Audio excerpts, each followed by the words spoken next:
Oh, they can't see my keeper. I don't want to do it.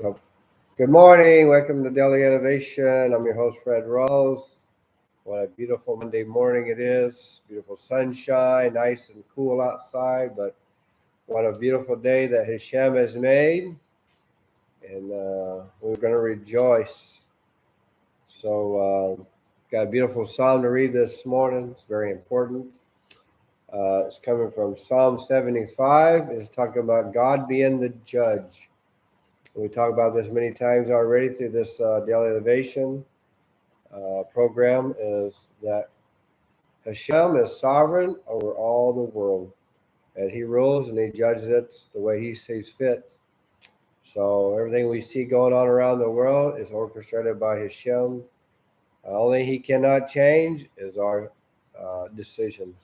So that's up to us to be righteous or to be wicked every single day and whatever it might be. But most important thing is to give praise to Hashem because He is good and His kindness endures forever. And be thankful, be grateful. And we see that we're living in America. Yes, there's troubles and there's trauma everywhere. But we see the victories over in Ukraine and the miracles that are happening every single day, and how that Hashem, we know that there's many prayers going up for that country. Hashem hears those prayers. And why He discerns the righteous from the wicked. And don't you think that He raised up Putin for a time as this, that see His power wrought in him, just like He did Pharaoh back in the day. So anyways, I hope everybody's happy. They had a good weekend. We're all blessed today. And start of a new work week, and we're so excited about that. This is Psalm 75, and the pretext reads like this. This psalm is a prayer for the ultimate redemption, when God will finally bring about the collapse of the evil nations and their worldviews and the lasting elevation of Israel. See, that's what it's all about anyway. Because of the wickedness of the world, just like in the day of Noah, this place is full of violence and wickedness. And we know that the prophets were talking about so much distress and trouble in the world before the Messiah will come. Not the Messiah of the world, not the Messiah of the false religions, but the true Messiah who will teach us the Torah in His ways and will bring peace throughout the world. But we see everything is being orchestrated according to the Torah and according to Hashem's will. That's it. So we can look and see that the Torah is being fulfilled even as we speak. And we get to be a part of it, because we could be part of the solution or we could be part of the other side, regardless. So it says, Psalm 75, we will read it now. For the conductor, a plea to be spared from destruction. A psalm by Asaph, a song. We have acknowledged you, O God, we have acknowledged, and your name is near. Your wonders have declared this. When I shall seize the appointed time, I shall judge with fairness. The earth and all its inhabitants are melted. I have firmly established its pillars, Selah. Remember, Selah means forever. I said to the roisters, be not profligate, and to the wicked, raise not your pride. Raise not your pride heavenward, nor speak insolence with a haughty neck. What I mean with pride and narcissism. For neither from sunrise nor from sunset, nor from the wilderness comes greatness. For God is the judge. He lowers one and raises another. For there is a cup of punishment in Hashem's hand, with strong wine of full mixture, which overflows from the cup. Only until its dregs shall they drain and drink, all the wicked of the earth. But as for me, I shall recount it forever. I will sing to the God of Jacob, and all the pride of the wicked I shall cut down. Exalted shall there be the pride of the righteous. So here he's making a distinction between the righteous and the wicked. Those who follow the one true Elohim, one true God, and those follow the idols of the world. And we see this throughout history, throughout every generation, and it's like this. So when the final redemption comes, when the Messiah is being raised up, we see that Hashem will be preparing the world for that. And part of deliverance is in death. We see that a lot of people are dying in the war and things are going on. Even without war, people are dying and giving birth. That will happen all throughout life until Hashem sets up his new kingdom. But it says out of the post notes, it says out of verse 3, it says, when I shall seize the appointed time. This verse is a statement of God who asserts that he will redeem Israel at precisely the right time according to his plan and design. So, and we just seen here recently, the first main sign of what's going to happen is the Jews returning to Israel. And we've seen that hundreds of thousands of Jews went back to Israel from Ukraine. So this is a prophecy from the prophets that Hashem said, I will bring them from every nation back to the land, the promised land, Israel. And we see that happening today, even as we speak. And they're going back to Israel in droves. And Hashem it's just part of his plan. He's orchestrating it. It says out of verse 4, then it says, the earth is melted. This refers to when God will execute judgment against the nations, and they will quake and melt in fear.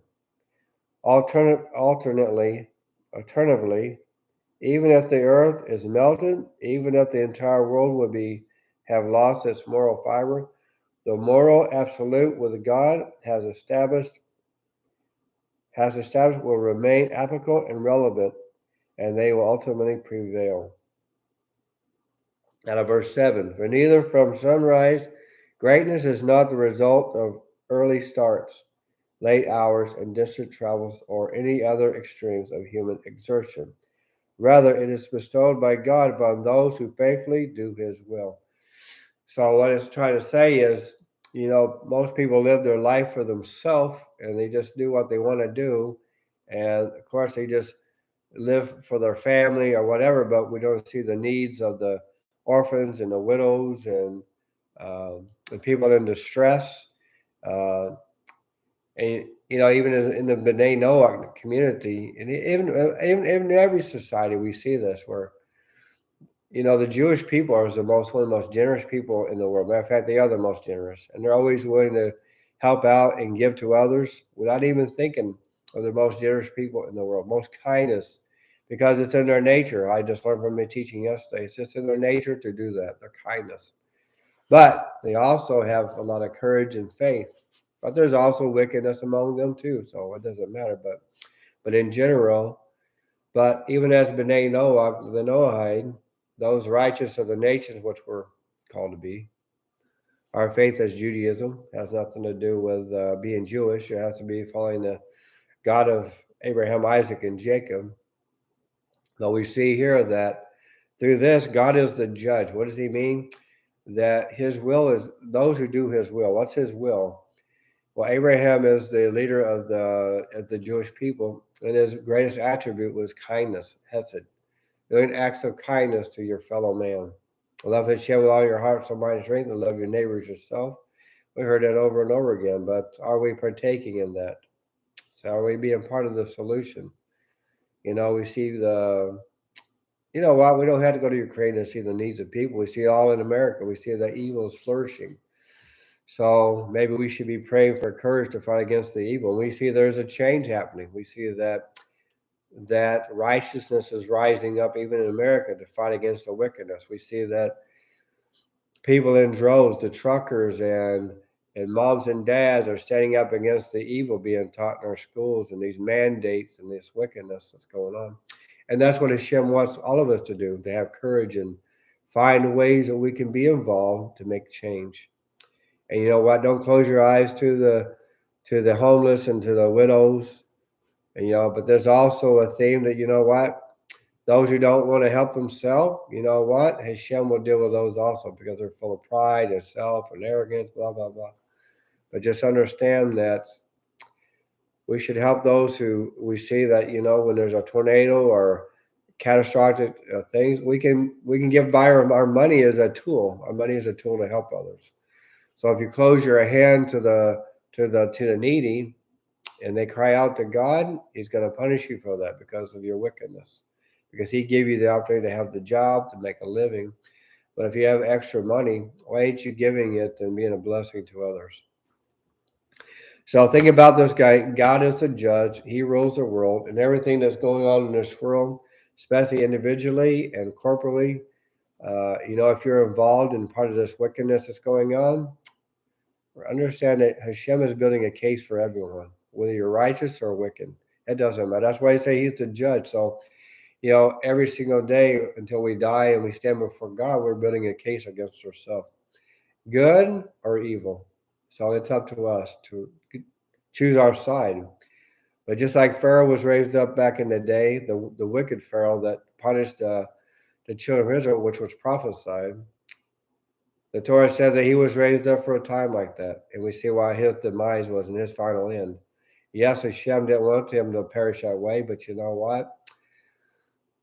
Hashem only knows. Some things are beyond our cognitive ability to understand things, but we just know that in the end, He prevailed. He became victorious, and there was such high praise, and so many people feared Israel because Hashem was with them. And we just see that even as us, B'nai Noach, the Noahites connected to Judaism, we have this same privilege not to be like Israel, but we're connected to them through the Torah. That's it, through Hashem. Why? Because we got the hem of the garments, and we said, "Take us with you, because you have Torah, and you have the God of Jacob with you, the only one Creator." So, anyways, as you go about your day to day, give thanks to Hashem for His good, His mercy endure forever, and be a blessing for someone today. And we'll see you back here again tomorrow.